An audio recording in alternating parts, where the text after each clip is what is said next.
स्पंदन pathology. मैं doctor निर्मल आपके सामने आ गया हूँ एक नए टॉपिक पे डिस्कस करने के लिए। आज का जो हमारा टॉपिक है जिसके ऊपर हम डिस्कस करने वाले हैं उस टॉपिक का नाम है सिम्टम्स ऑफ टाइफाइड फीवर। जैसा कि लास्ट वीडियो में भी आपने देखा था सिम्टम्स ऑफ टाइफाइड फीवर मतलब टाइफाइड फीवर का लक्षण।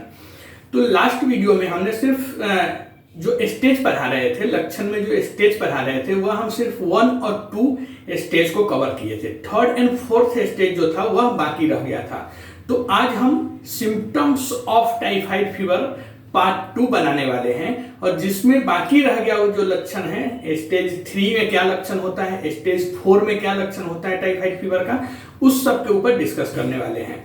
तो आइए देखते हैं स्टेज 3 क्या होता है। टाइफाइड फीवर में स्टेज 2 हमने देखा, स्टेज 1 हमने देखना है। स्टेज 1 में हमने देखा क्या क्या लक्षण होता है, स्टेज 2 में देखा हमने क्या क्या लक्षण होता है। अब हम बात करेंगे स्टेज 3 का। आपको मालूम है जो स्टेज होता है वो 1 वीक का होता है, मतलब 1 वीक का एक स्टेज कहलाता है टाइफाइड फीवर के लक्षण में। तो स्टेज 3rd स्टेज जो होता है टाइफाइड फीवर सिम्टम्स में या टाइफाइड फीवर टाइफाइड बुखार के जो लक्षण में जो तीसरा स्टेज होता है, आप उसे तीसरा वीक भी बोल सकते हैं, तीसरा सप्ताह भी बोल सकते हैं। ठीक है, तो आइए 3rd स्टेज में क्या है। तो in the 3rd week of typhoid fever a number of complications can occur, मतलब कि 3rd स्टेज में जो जिस पेशेंट को टाइफाइड हुआ है या टाइफाइड बुखार हुआ है उसके तीसरे सप्ताह में मतलब 3rd वीक में बहुत सारी कॉम्प्लिकेशंस देखने को मिलेगी। मतलब टाइफाइड फीवर के तीसरे सप्ताह में बहुत सारी कॉम्प्लिकेशंस देखने को मिल सकती है। जैसे the fever is still very high and very little over 24 hour, मतलब क्या है कि इस स्टेज में फीवर बहुत तेज होता है और 24 घंटों में बहुत कम बुखार का उतार चढ़ाव होता है। अब आप कंपेयर करेंगे तो देखेंगे फर्स्ट स्टेज में हमने देखा था कि जो सिम्टम्स ऑफ टाइफाइड फीवर होता है उसमें बहुत धीरे धीरे बुखार ऊपर की तरफ चढ़ता है, जैसे 99, 100, 101 ऐसे बुखार का फीवर का उतार चढ़ाव होता रहता है, फ्लक्चुएशन होता रहता है। कभी 101 रहेगा, कभी 100 रहेगा, कभी 99 रहेगा। सेकेंड वीक में आपने देखा, सेकेंड स्टेज में देखा कि 104 104 बुखार था टाइफाइड फीवर में और वह स्थिर था, कंटिन्यू था। ओके, बट 3rd स्टेज में आप देखेंगे तो 3rd स्टेज में क्या बोल रहा है, the fever is still very high and very little over 24 hour, मतलब इस स्टेज में, इस स्टेज का मतलब है 3rd स्टेज में। तो तीसरे सप्ताह में या 3rd स्टेज में जो फीवर होगा टाइफाइड में वह बहुत तेज होगा, मतलब 103 104 फीवर होगा और 24 घंटों में मतलब 24 आवर्स में बहुत कम बुखार का फ्लक्चुएशन होगा, मतलब ऊपर नीचे होगा। इसमें भी आप देखेंगे तो जो बुखार रहता है वह स्थिर रहता है, 102 103 104 कंटिन्यू बुखार होते रहेगा। Dehydration, malnutrition and the patient is delirious, मतलब कि डिहाइड्रेशन और मालन्यूट्रिशन भी हो सकता है, मतलब आपकी जो बॉडी और डिहाइड्रेट भी हो सकती है। किसमें, तो 3rd स्टेज में या तीसरे वीक में।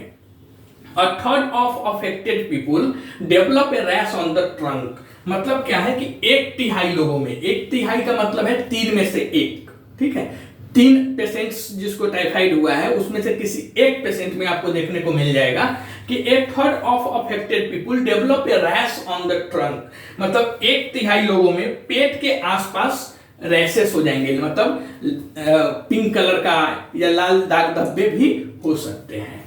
इंटेस्टिनल हेमरेज, इंटेस्टिनल हेमरेज का मतलब होता है कि आपकी आंतों में, इंटेस्टाइन मतलब क्या होता है, आंत, तो ऐसे ही इंटेस्टिनल हेमरेज मतलब आपकी आंतों में ब्लीडिंग, ब्लड का रिसाव या ब्लड का बहना, ये भी बोल सकते हैं।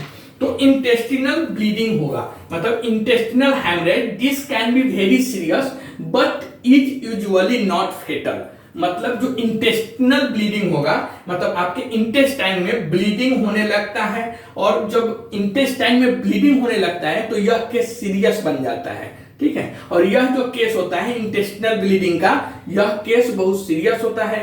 हालांकि इसमें जान जाने की खतरा इतना नहीं होता है, मतलब आमतौर पर जानलेवा या नहीं होता है, बट जो केस होता है वह सीरियस होता है। और यह सब सिम्टम्स कब दिखाई देंगे? तो थर्ड स्टेज में, मतलब टाइफाइड अगर किसी को हुआ है उसके तीसरे सप्ताह में आपको यह लक्षण दिखाई देगा कि पेशेंट्स में इंटेस्टिनल ब्लीडिंग, मतलब आपकी आंतों में ब्लड का रिसाव या खून का बहना हो सकता है। Intestinal perforation in the distal ileum is a very serious complication and often fetal.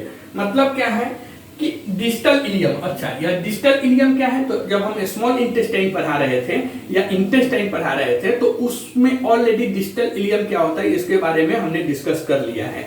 जब आप हमारे चैनल पे जाएंगे तो आपको डिस्टल इलियम के बारे में ऑलरेडी एक नोट्स मिल जाएगा, ठीक है। तो हम लोग यहाँ पे डिस्टल इलियम के ऊपर ज्यादा डिस्कस नहीं करेंगे क्योंकि वीडियो हम लोग को कंप्लीट करना है। तो intestinal perforation in the distal ileum is a very serious complication and often fatal. मतलब डिस्टल इलियम में इंटेस्टिनल परफोरेशन हो जाता है जो एक बहुत ही सीरियस कॉम्प्लिकेशंस है। अच्छा, इंटेस्टिनल परफोरेशन मतलब जो वहां पे घाव वगैरह बन जाते हैं, यह जो केस होता है इंटेस्टिनल ब्लीडिंग इतना मतलब खतरनाक होता है बट उसमें जान जाने की चांसेस इतना नहीं रहता है। लेकिन इंटेस्टिनल परफोरेशन जो होता है यह बहुत खतरनाक होता है, यह केस बहुत सीरियस होती है और इसमें पेशेंट का जान भी जा सकता है। Okay, next, it may occur without alarming symptoms until septicaemia और डिफ्यूज पेरिटोनाइटिस। अच्छा, यह सेप्टिसेमिया क्या होता है इसके बारे में भी आपको हम बता चुके हैं। पेरिटोनाइटिस क्या होता है इसके बारे में भी हम, जब हम इंटेस्टाइन चैप्टर कंप्लीट कर रहे थे तो उसमें हम सेप्टिसेमिया और पेरिटोनाइटिस दोनों के बारे में डिस्कस कर चुके हैं। ओके, तो it may occur without alarming symptoms until septicaemia और डिफ्यूज पेरिटोनाइटिस। मतलब कि जब तक सेप्टिसेमिया या फैला हुआ पेरिटोनाइटिस, मतलब डिफ्यूज पेरिटोनाइटिस को बोलते हैं हिंदी में क्या? तो फैला हुआ peritonitis. Diffuse peritonitis is called as in Hindi फैला हुआ पेरिटोनाइटिस। ओके, तो इट में अगर without alarming symptoms until septicaemia और डिफ्यूज पेरिटोनाइटिस। मतलब कि जब तक सेप्टिसेमिया या फैला हुआ पेरिटोनाइटिस ना हो जाए तब तक इसका कुछ डेंजरस, मतलब डेंजरस सिम्टम्स हमें नहीं दिखाई देता है जो अलार्म का काम करे। अलार्म का मतलब क्या है?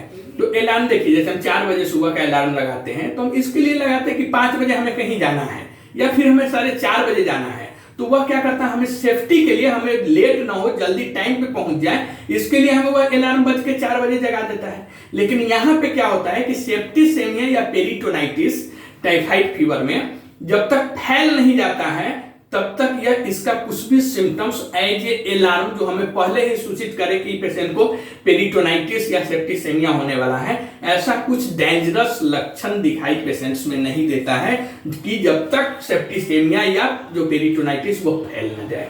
Okay, respiratory disease such as pneumonia and acute bronchitis. मतलब आपको श्वास की परेशानी भी हो सकती है, श्वास की बीमारी भी हो सकती है जिसमें आपको निमोनिया या फिर एक्यूट ब्रोंकाइटिस का प्रॉब्लम भी हो सकता है। टाइफाइड फीवर में, टाइफाइड में आप अगर देखेंगे तो आपको श्वास लेने में भी दिक्कत हो सकती है या फिर आपको निमोनिया भी हो सकता है या फिर एक्यूट ब्रोंकाइटिस भी हो सकता है। किसमें? तो टाइफाइड की वजह से यह सब होता है। और यह जो होता है, यह डिजीज, यही जो लक्षण आपको दिखाई देता है, यह लक्षण सब आपको तीसरे सप्ताह में दिखाई देगा, टाइफाइड होने के 3rd वीक में देगा। अच्छा, यह लक्षण सब आपको कब दिखाई देगा?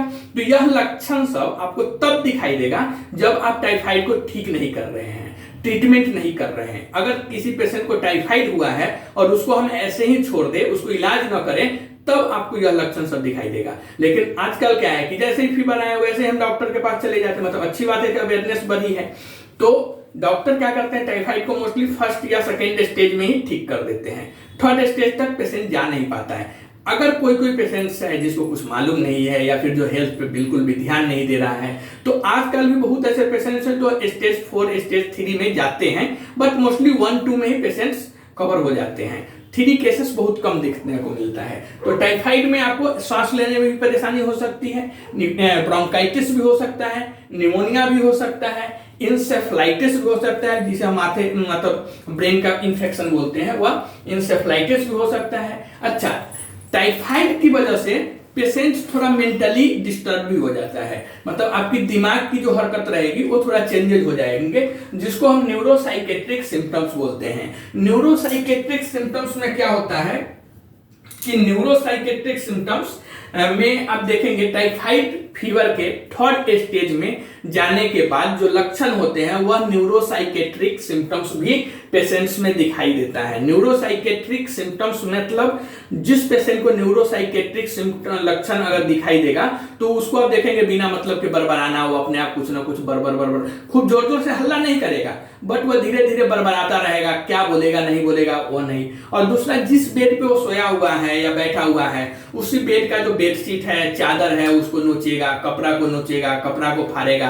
तो यह सब न्यूरोसाइकेट्रिक सिम्टम्स होता है, न्यूरोसाइकेट्रिक लक्षण होता है। और न्यूरोसाइकेट्रिक लक्षण आपको टाइफाइड फीवर में भी दिखाई देता है। और कौन से स्टेज में दिखाई देता है? तो तीसरा स्टेज जो होता है, थर्ड स्टेज होता है, उसमें आपको न्यूरोसाइकेट्रिक सिम्टम्स पेशेंट्स में दिखाई देगा। मेटास्टैटिक एब्सेस हो जाएगा, फिर उसके बाद कोलेसिस्टाइटिस हो जाएगा, एंडोकार्डाइटिस हो सकता है, ये सब आपको थर्ड स्टेज में दिखाई देगा। And low platelets count is sometimes scene, low platelet count is sometimes scene, मतलब जिस पेशेंट्स को टाइफाइड हुआ है, काफी दिनों से अनट्रीटेड है, उसे हम ठीक नहीं कर रहे हैं और पेशेंट थर्ड स्टेज में पहुंच जा रहा है, तो थर्ड स्टेज में पहुंचने के बाद टाइफाइड फीवर में आप देखेंगे तो ब्लड में जो प्लेटलेट्स होता है, हमारी ब्लड सेल्स जो प्लेटलेट्स होता है जिसे हम थ्रोम्बोसाइट्स भी बोलते हैं, उसमें भी कमी आती है, डिक्रीज हो जाता है, कम हो जाता है। ओके, तो तीसरा सप्ताह में तीसरा वीक जो था, थर्ड स्टेज जो था टाइफाइड के, उस थर्ड स्टेज में आपने क्या देखा?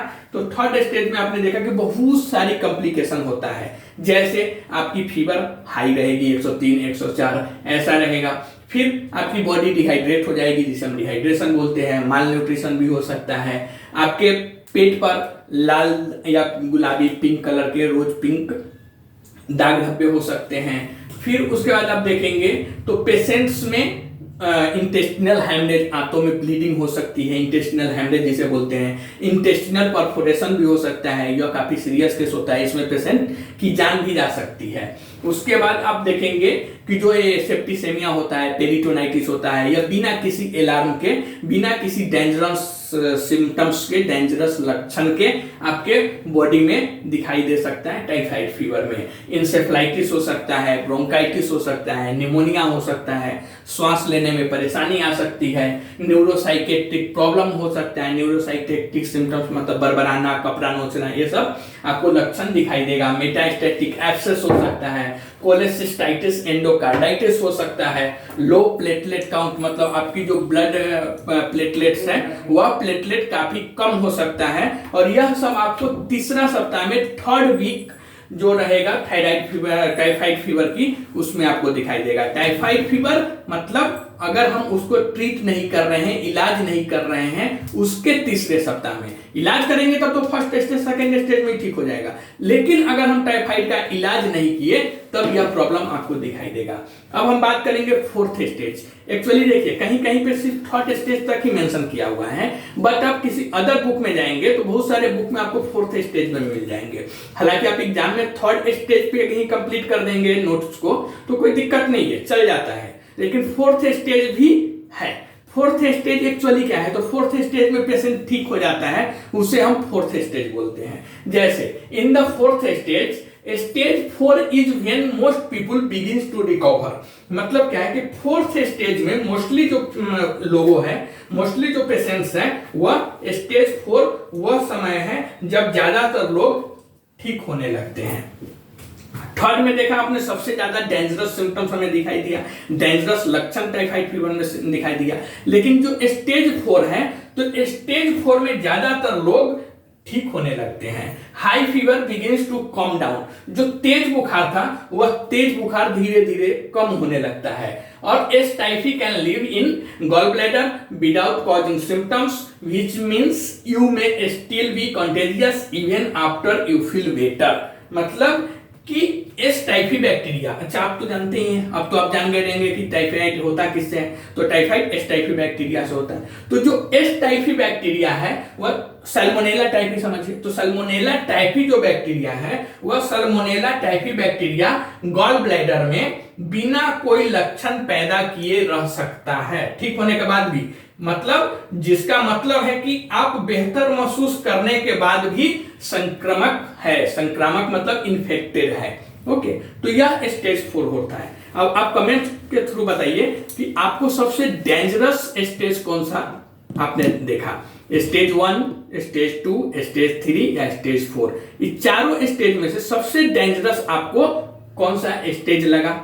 और अगर आपको यह वीडियो अच्छा लगा, हमारे चैनल पर अगर आप नए हैं तो प्लीज इस चैनल को सब्सक्राइब कर दीजिए, लाइक कीजिए, शेयर कीजिए, कमेंट्स करिए और कमेंट्स के थ्रू हमें बताइए आपको क्या अच्छा लगा, क्या नहीं अच्छा लगा, हम क्या अच्छा कर सकते हैं। तब तक के लिए थैंक यू, मिलते हैं एक नए वीडियो में।